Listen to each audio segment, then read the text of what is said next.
समजा तुम्हाला एखाद्या हॉस्पिटलसाठी अपॉइंटमेंट बुक करायची आणि हे तुम्हाला फोनवर इंग्लिशमध्ये बोलायचंय, तर तुम्ही हे कशा पद्धतीनं बोलू शकता? अशा वेळेस तुम्ही सेंटेन्स सुरू करू शकता, हॅलो इज दिस आणि पुढं हॉस्पिटलचं नाव. हॅलो, त्यानंतर इज दिस आणि पुढे हॉस्पिटलचं नाव. Hello is this Dantaseva hospital, म्हणजे हे दंतसेवा हॉस्पिटल आहे का? तुम्हाला डॉक्टरच्या बद्दल बोलायचंय तर hello is this doctor Nair's hospital. तुम्ही म्हणू शकता हे डॉक्टर नायरचं हॉस्पिटल आहे का?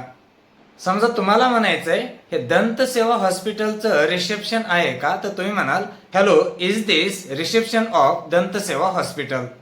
आता समजा तुम्ही म्हणले hello is this Dantaseva hospital, तर पुढून तुम्हाला उत्तर येईल yes this is Dantaseva hospital. How can I help you? अशा पद्धतीनं तिकडून रिसेप्शनिस्ट तुम्हाला बोलेल. मग पुढील वाक्य तुम्ही म्हणाल I would like to book an appointment with doctor Nair for dental checkup. म्हणजेच आय वुड लाईक टूचा अर्थ असतो इच्छितो. मी डॉक्टर नायर सोबत डेंटल चेकअपसाठी म्हणजेच दाताच्या तपासणीसाठी अपॉइंटमेंट बुक करू इच्छितो. समजा तुम्हाला कन्सल्टेशनसाठी अपॉइंटमेंट घ्यायची आहे, तर तुम्ही म्हणू शकता I would like to book an appointment with doctor Nair for consultation.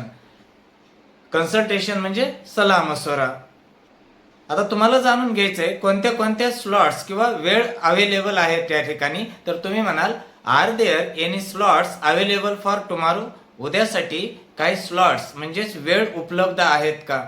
आता तुम्हाला विचारायचंय कोणत्या वेळ अवेलेबल आहेत का, तर तुम्ही म्हणाल are there any slots available for tomorrow morning? उद्या सकाळी काही वेळ उपलब्ध आहेत का?